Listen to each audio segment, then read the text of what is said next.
इंद्र की कलम से के साहित्यिक मंच पर मैं शेफाली शर्मा आप सभी साहित्यिक प्रेमियों का हार्दिक स्वागत करती हूँ। कथा श्रृंखला के अंतर्गत आज मैं आपके लिए लेकर आई हूँ श्री सुदर्शन की कहानी बात अठन्नी की।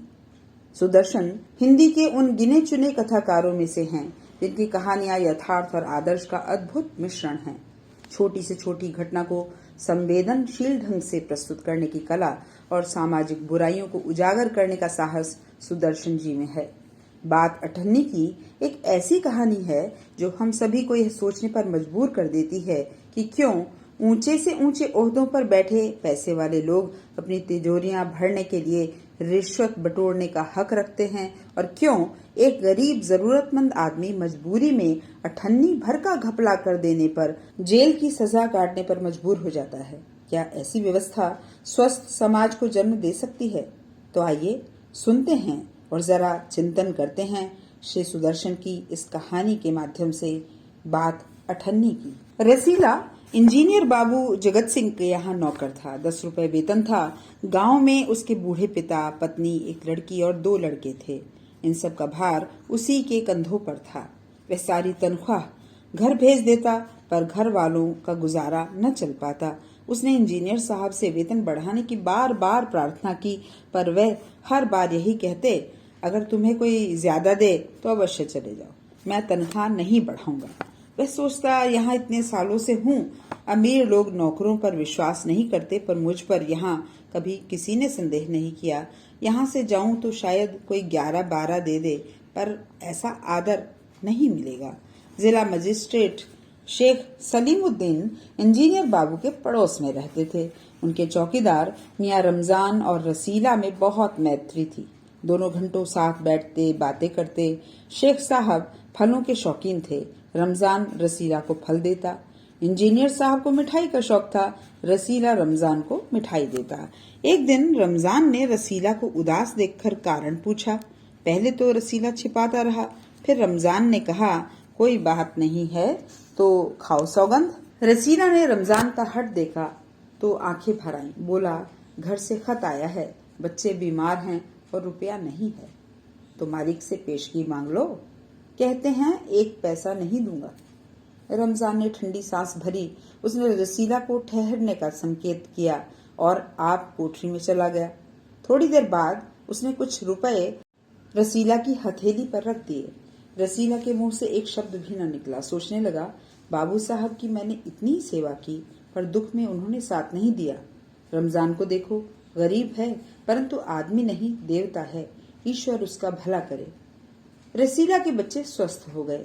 उसने रमजान का ऋण चुका दिया। केवल 8 आने बाकी रह गए। रमजान ने कभी भी पैसे नहीं मांगे, फिर भी रसीला उसके आगे आंख नहीं उठा पाता था। एक दिन की बात है, बाबू जगत सिंह किसी से कमरे में बात कर रहे थे। रसीला ने सुना, इंजीनियर बाबू कह रहे थे, बस 500, इतनी सी रकम देकर आप मेरा अपमान कर रहे हैं। हुजूर मान जाइए, आप समझें, आपने मेरा काम मुफ्त किया है। रसीला समझ गया कि भीतर रिश्वत ली जा रही है। सोचने लगा, रुपया कमाने का यह कितना आसान तरीका है। मैं सारा दिन मजदूरी करता हूँ, तब महीने भर बाद 10 रुपए हाथ लगते हैं। वह बाहर आया और रमजान को सारी बात सुना दी। रमजान बोला, बस इतनी सी बात? हमारे शेख साहब तो उनके भी गुरु हैं। आज भी एक शिकार फंसा है, 1000 से कम तय नहीं होगा।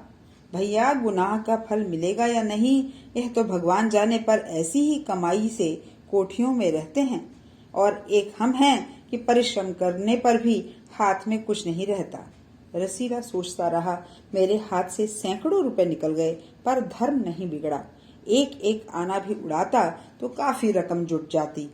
इतने में इंजीनियर साहब ने उसे आवाज लगाई, रसीला, दौड़कर 5 रुपए की मिठाई ले आ। रसीला ने 4.5 रुपए की मिठाई खरीदी और रमजान को अठन्नी लौटाकर समझा कि कर्ज उतर गया। बाबू जगत सिंह ने मिठाई देखी तो चौंक उठे। ये मिठाई 5 रुपए की है? हुजूर 5 की ही है। रसीला का रंग उड़ गया। बाबू जगत सिंह समझ गए। उन्होंने रसीला से फिर पूछा। रसीला ने फिर वही दोहराया। उन्होंने रसीला के मुंह पर एक तमाचा मारा और कहा, चल मेरे साथ जहां से लाया है। हुजूर, झूठ कहूं तो रसीला ने अभी अपनी बात पूरी भी नहीं की थी कि इंजीनियर बाबू चिल्लाए, अभी सब झूठ का पता चल जाएगा, अब सारी बात हलवाई के सामने ही कहना। अब कोई रास्ता न बचा था। वह बोला, माई बाप, गलती हो गई, इस बार माफ कर दें। इंजीनियर साहब की आंखों से आग बरसने लगी। उन्होंने निर्दयता से रसीला को खूब पीटा, फिर घसीटते हुए पुलिस थाने ले गए। सिपाही के हाथ में 5 का नोट रखा और बोले, मनवा लेना, लातों के भूत बातों से नहीं मानते। दूसरे दिन मुकदमा शेख सलीमुद्दीन की कचहरी में पेश हुआ। रसीला ने तुरंत अपना अपराध स्वीकार कर लिया। उसने कोई बहाना न बनाया। चाहता तो कह सकता था, साजिश है, मैं नौकरी नहीं करना चाहता, इसलिए हलवाई से मिलकर मुझे फंसा रहे हैं। पर एक और अपराध करने का साहस वह जुटा नहीं पाया। उसकी आंखें खुल गई थीं। हाथ जोड़कर बोला, हुजूर, मेरा पहला अपराध है, इस बार माफ कर दीजिए, फिर गलती नहीं होगी। शेख साहब न्यायप्रिय आदमी थे। उन्होंने रसीला को 6 महीने की सजा सुनाई और रुमाल से मुंह पोंछा। यह वही रुमाल था जिसमें एक दिन पहले किसी ने 1000 रुपए बांध कर दिए थे। फैसला सुनकर रमजान की आंखों में खून उतर आया। सोचने लगा, यह दुनिया न्याय की नगरी नहीं, अंधेर नगरी है। चोरी पकड़ी गई तो अपराध हो गया।